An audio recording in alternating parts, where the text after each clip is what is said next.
In the 4 months since a mass shooting at a Parkland, Florida, high school, the number of states with so-called red flag laws has doubled, expanding the ability of courts around the nation to temporarily remove guns from people who are found to be dangerous.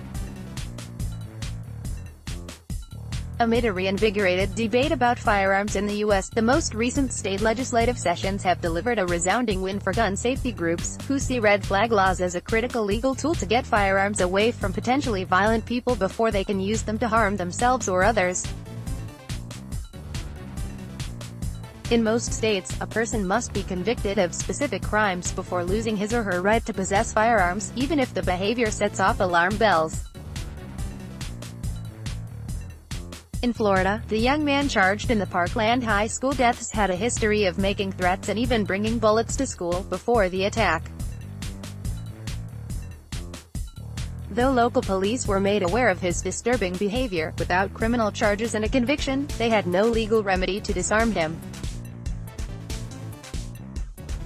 Red flag laws seek to close that loophole.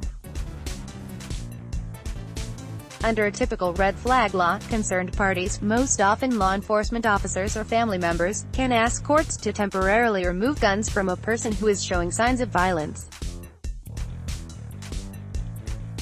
If a judge finds sufficient evidence that the individual is dangerous, a gun violence restraining order, or extreme risk protection order, can be issued, which would require the person to remain away from all guns for a period of time. Judges can also authorize police to immediately confiscate firearms in the individual's possession. Before the Feb. 14 massacre in Parkland, only 5 states, California, Washington, Oregon, Indiana and Connecticut, had red flag laws on the books. Florida, Vermont, Maryland, Rhode Island and New Jersey have since joined their ranks, often with bipartisan support from legislators. Notably, 3 Republican governors have signed recent bills into law. A bill in Illinois is awaiting final approval from the governor, also a Republican, and a handful of states appear poised to consider such laws before the end of the legislative session. Another sign of the growing momentum for red flag laws, Texas could be among the next states to consider legislation, after the governor, a Republican with an A rating from the National Rifle Association, called for a study on the initiative in the wake of the May school shooting in Santa Fe, south of Houston.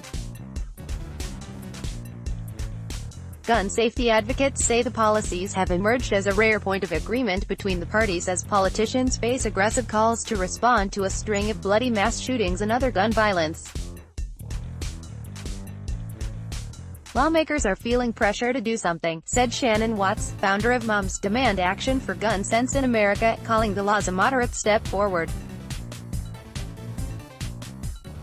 It is really difficult to argue with removing guns from someone who poses a danger to themselves or others. Even the NRA has claimed to support red flag laws. But, in practice, the organization approves only of measures that allow individuals to have their day in court before guns are removed. That undercuts a core tenet of the laws, which are designed to quickly, and temporarily, disarm individuals on an emergency basis. Gun safety advocates say these laws contain adequate due process protections because individuals are granted a hearing, scheduled 1 day to 2 weeks after the order, at which they can contest the evidence against them. The decision can also be appealed. Protesters rally outside the Florida Capitol on Feb. 21 to urge state lawmakers to reform gun laws a week after a mass shooting killed 17 people at Marjory Stoneman Douglas High School in Parkland.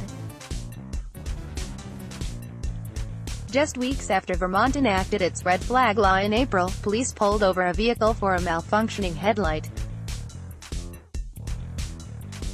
When officers questioned the driver about his expired registration, he said he didn't have to comply with the laws of the land.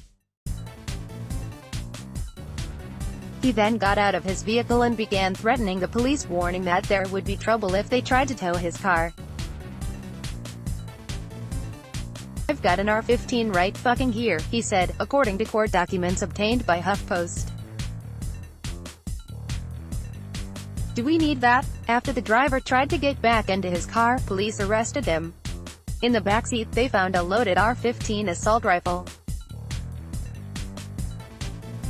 The safety was off. The man's behavior concerned police enough to file an extreme risk protection order under the state's new red flag law. Only law enforcement can file these petitions in Vermont. A judge granted the order, and the man was immediately required to surrender his guns.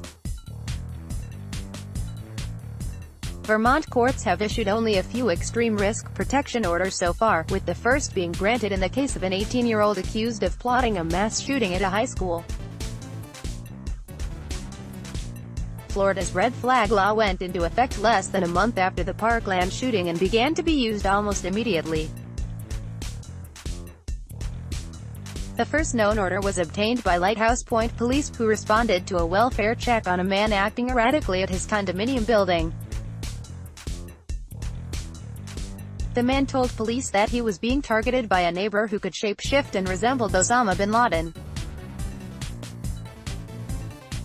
He told officers that he had to turn off the electrical breakers in his home because they were electrocuting him through his legs. Officers requested an order to seize his guns, which included 2 pistols, a revolver and a 12-gauge shotgun.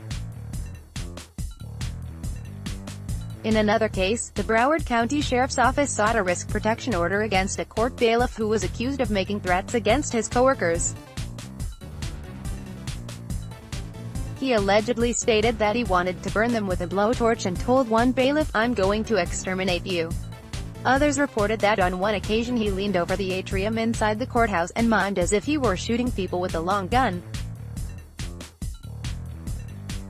The sheriff's office removed 67 guns from his house, and he is currently on paid leave pending a psychiatrist's evaluation. Broward County, which includes Parkland, has led the state in obtaining risk protection orders, according to an April review of courts by the South Florida Sun-Sentinel. An estimated 76 orders have been served since the law was enacted. At least one individual in Florida has been arrested for refusing to surrender his firearms after being ordered to do so. During a subsequent search of his house, deputies found an AR-15, hundreds of rounds of ammunition and a bump stock, an accessory that allows semi-automatic rifles to simulate automatic fire. Semi-automatic AR-15 rifles for sale at a Utah gun store. Red flag laws are already being used in states to take guns from people deemed to be dangerous. Advocates say red flag laws will save lives. There's already some evidence that they may reduce suicides. Data out of Connecticut, which became the first state to pass this sort of measure in 1999, and Indiana, which followed suit in 2005, showed that gun suicides fell significantly in the years after the laws were fully implemented, according to a study published earlier this month. As more states pass red flag laws, data about their effect on other sorts of violent crime may soon be available. There are studies being done to determine how effective they are at stopping homicides, and even mass shootings, said Watts. In the meantime, police are saying, this is an important tool. Families are saying, this is an important tool. For these laws to be effective, advocates say more awareness is needed so that law enforcement and the public knows how and when to use them. In California, which enacted a red flag law in 2016, courts have issued only around 230 orders, said Allison Anderman, managing attorney at the Giffords Law Center to Prevent Gun Violence, a nonprofit gun safety group launched by former Rep. Gabrielle Giffords Diaries, who was wounded by a gunman in 2011. My guess is that there is not enough outreach to the general public about not only the availability of this law in California but how to utilize it, Anderman said. To get the most utilization out of law, there has to be a public education campaign that goes hand in hand with it. Anderman downplayed concerns that red flag laws could be abused to retaliate against individuals by improperly taking their guns. The law has a legal standard that has to be met, and it's a pretty high legal standard in almost all states, she said. The judges who are tasked with evaluating this evidence have to do their job. Those who argue that the law may be misused by people with grudges are really saying that they can't trust judges to follow the law appropriately. If that's the argument you're making, you have a far bigger problem. Anderman added. Related coverage: red flag laws linked to decrease in gun suicides. New study finds Parkland students earn a standing ovation. How views on guns have changed since the Parkland shooting. Download. Do you have information you want to share with HuffPost? Here's how.